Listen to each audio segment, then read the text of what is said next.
পঞ্চম শ্রেণী প্রিয় শিক্ষার্থী হালদার স্যার ইউটিউব চ্যানেল থেকে তোমাদের সবাইকে স্বাগতম। আজকে তোমাদের জন্য আরও একটি নতুন ভিডিও নিয়ে এসেছি। পরিবেশ ও বিজ্ঞান মডেল প্রশ্ন 10 নম্বর সেট, প্রথম পর্যায়ক্রমিক মূল্যায়ন 2026। এটা রায় ও মার্টিন প্রশ্ন বিচিত্রার 10 নম্বর স্কুলের 20 মার্কের একটি স্কুলের প্রশ্ন। আমি বিশ্লেষণ সহ সম্পূর্ণ সমাধান দেখাবো তোমাদের এই ভিডিওতে। কাজে তোমরা যারা এখনও আমার চ্যানেলটিকে সাবস্ক্রাইব করনি তারা এখনই চ্যানেলটিকে সাবস্ক্রাইব করে বেল আইকনটি প্রেস করে দাও। আমরা যে প্রশ্নটি সমাধান করব সেই প্রশ্নটি এসেছে তোমার পরমানন্দপুর জগন্নাথ ইনস্টিটিউশন একটা স্কুল, আর একটা হচ্ছে পুরুলিয়া জেলা স্কুল, অর্থাৎ দুটো স্কুলে এই প্রশ্নটা এসেছে। আর এখানে টোটাল এক এক করে 6 দাগ নম্বর পর্যন্ত প্রশ্ন আছে। আমি সমস্ত প্রশ্নের উত্তরে বিশ্লেষণ করব। আর ইতিপূর্বে আমি আরও 9টি সেট আমার ইউটিউব চ্যানেলে দিয়ে দিয়েছি। তোমরা আসলে আমার বাকি সেটগুলি দেখলে সমস্ত প্রশ্ন যদি ক্লিয়ার একটা আয়ত্ত আসে, আশা করি 100% তোমাদের যে কোনো স্কুলে কমন বাঁধবে। 1 নম্বরের প্রশ্ন, সঠিক উত্তরটি নির্বাচন করো। এরকম করে আমি প্রশ্নটা একটু দেখে আসি বড় করে, তারপরে এখান থেকে শুরু করি। সঠিক উত্তরটি নির্বাচন করো। 1 ত্বকে রোদ লাগলে তৈরি হয় vitamin C, vitamin D, vitamin A, vitamin K. আমরা যদি বলি ত্বকে রোদ লাগলে ভিটামিন কি তৈরি হয়?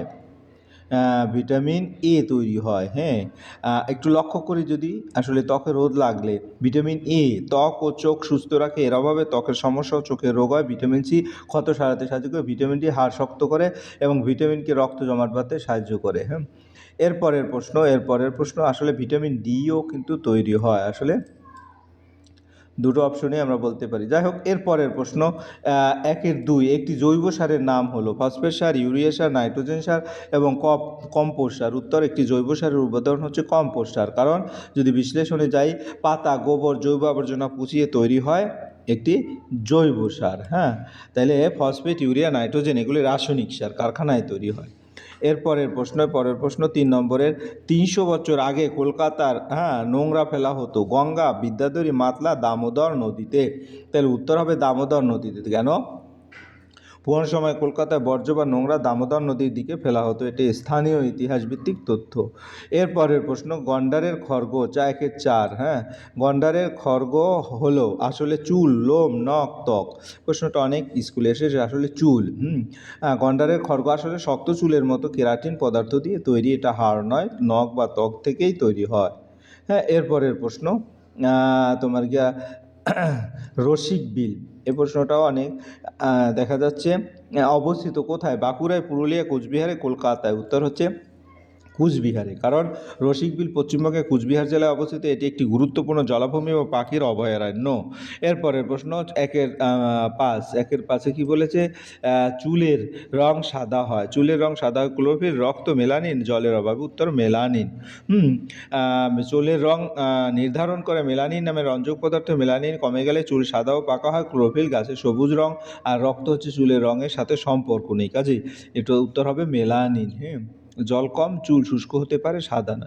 এরপরে আমরা 2 নম্বরের প্রশ্ন যাব। 2 নম্বরের শূন্যস্থান পূরণ করো যে কোনো 4টি। কোমর থেকে হাঁটু অবধি হাড়টির নাম। অর্থাৎ এই প্রশ্নটি যে পৃষ্ঠা থেকে নেওয়া আছে ওই পৃষ্ঠায় প্রশ্ন, যেমন ফিমার, কোমর থেকে হাঁটু অবধি মানুষের উরুর হাড়কে ফিমার বলে। এটি শরীরের সবচেয়ে বড় মজবুত হাড়। পাহাড়ের অনেক ছোট ছোট ঝর্ণা আছে, তাদের কি বলে? আমরা যদি হিমবাহ বলি পাহাড়ের বরফের নদী, ঝর্ণা বলি পাহাড় থেকে নামা ছোট জলধারা। ছোট ছোট ঝর্ণা মিলেই নদী তৈরি হয়। তাহলে সঠিক উত্তর হতে পারে উপনদী, ঝর্ণা, জলধারা। বইভেদে উপনদীও বেশি ব্যবহার হয়। এরপরে আমরা পরের প্রশ্ন যাব। পরের প্রশ্নে কি বলছে? 2-3 স্টেথোস্কোপ ড্যাশ আবিষ্কার করেন। আমরা যদি দেখি রেনে লায়েনেক। ডাক্তারের হৃদস্পন্দন শোনার জন্য স্টেথোস্কোপ ব্যবহার করেন। অনেক সময় লিনেকও বলা হয়। এটি প্রথমে আবিষ্কার হয় ফরাসি বিজ্ঞানী রেনে লায়েনেক। এরকম আমাদের শরীরে ত্বকের স্তর কয়টি? 3টি। বিশ্লেষণে যদি বলি, ত্বকের 3টি স্তর, এপিডার্মিস, ডার্মিস এবং সাবকিউটেনিয়াস স্তর। এরপরে যদি আমরা বলি 2-5 কি বলছে? গ্রামের পাড়ায় পাড়ায় ড্যাশ প্রকল্পের জল আছে। তো আসলে এখানে যদি উত্তরটা দেখি, প্রথমত গ্রামের পুকুরে যে জল আসে এটা না। আসলে গ্রামের পুকুরে মূলত বৃষ্টির জল, কিন্তু গ্রামের পাড়ায় পাড়ায় মূলত ভূগর্ভস্থ জল। এই প্রশ্নটা সাধারণত পুকুরে যে জল আসে এটা সাধারণ সঠিকভাবে উত্তর যদি বলি বৃষ্টিও হতে পারে। হ্যাঁ, এরপরের প্রশ্ন, ভাম বেড়ালে অপর নাম কি? গন্ধগোকুল। কারণ ভাম বা সিভিয়েট ক্যাটকে বলা হয় গন্ধগোকুল। এরপরে আমরা চলে যাব 3 নম্বরের প্রশ্ন 3-1 বৃষ্টির সম্ভাবনা থাকা কথা পিঁপড়ে হয়তো বুঝতে পারে এবং সাহেববাদ অবস্থিত পূর্ব মেদিনীপুরে। দুটো প্রশ্ন আছে। আমরা একটা বৃষ্টির সম্ভাবনার কথা পিঁপড়ে, হ্যাঁ এটা সত্য, কারণ বৃষ্টি আগে পিঁপড়ে ডিম সরিয়ে জায়গায় উঁচু জায়গায় নিয়ে যায়, এটি আবহাওয়ার লক্ষণ। সাহেববাদ অবস্থিত পূর্ব মেদিনীপুর, এটা মিথ্যা, কারণ সাহেববাদ আছে পুরুলিয়া জেলায়, পূর্ব মেদিনীপুর নয়।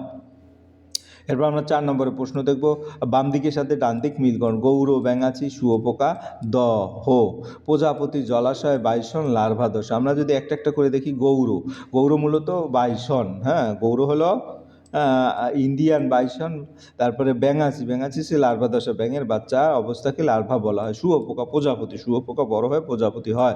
দহ জলাশয়ের পাশে পালন বেশি, অর্থাৎ এটা যদি দহ নিয়ে আরেকটু কথা বলি, এটি সঠিক, কারণ দহ বলতে স্থির জল ভরা নিচু স্থান বা জলাভূমি বোঝায়। এটি এক ধরনের জলাশয়। উদাহরণ দহবি, তারপর বিল, পুকুর, সবই জলাশয় অন্তর্ভুক্ত। পরীক্ষার ভাষায় দহ এক প্রকার জলাশয়। এরপরে আমরা চলে যাব 5 নম্বরের প্রশ্ন, পেশি হাড়ের সঙ্গে কি দিয়ে লাগানো থাকে? একটি উভচর প্রাণী উদাহরণ দাও। আমাদের দেহের কোন অঙ্গ হাড় থাকে না? তারপর কোন ধান চাষের জন্য বীজতলার প্রয়োজন হয় না? অর্থাৎ তোমার 4টা প্রশ্ন আছে, আমি একটা পেশি হাড়ের সঙ্গে কি দিয়ে লাগানো থাকে? টেন্ডন হলো শক্ত তন্তু যা পেশিকে হাড়ের সঙ্গে যুক্ত রাখে। এরপরে একটি উভচর প্রাণী উদাহরণ দাও। ব্যাঙ হচ্ছে একটি উভচর প্রাণী, জল ও স্থল দুই জায়গায় থাকতে পারে। এরপরে হচ্ছে আমাদের দেহের কোন অঙ্গে হাড় থাকে না? আমাদের দেহের নর্মালি জিহ্বা, যেখানে বিশ্লেষণ পুরোপুরি পেশি দিয়ে তৈরি। কোন ধানের চাষের জন্য বীজতলা প্রয়োজন হয় না? আউশ ধান। বিশ্লেষণ যদি বলি, আউশ ধান সরাসরি জমিতে বোনা হয়, আলাদা বীজতলা লাগে না। এরপর আমরা চলে যাব পরে, নিচের প্রশ্নগুলো উত্তর দাও। বাড়িতে কিভাবে ওআরএস তৈরি করা হয়? কী কী কারণে ভূমিক্ষয় হয়? শরীরের চামড়া বা বর্ম আমাদের কি উপকার আসে? মাটির অস্বাভাবিক উপাদান কি? একটি মেরুদণ্ড, একটি অমেরুদণ্ড প্রাণীর নাম লেখো। আচ্ছা, আমরা এক এক করে বলি। প্রথমে ওআরএস।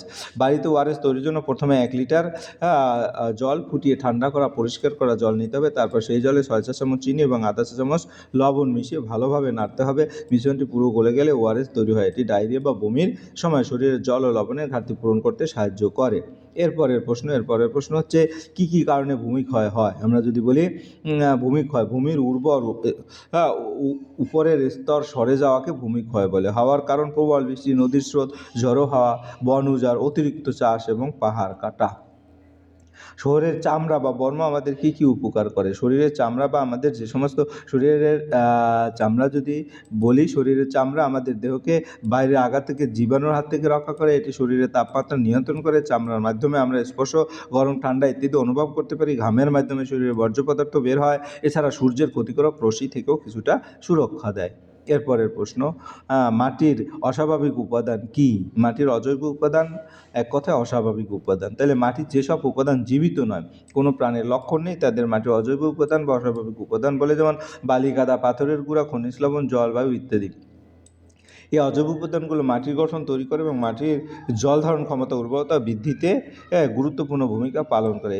এগুলো নিজের জীব নয়, কিন্তু জীবের বেঁচে থাকতে সাহায্য করে।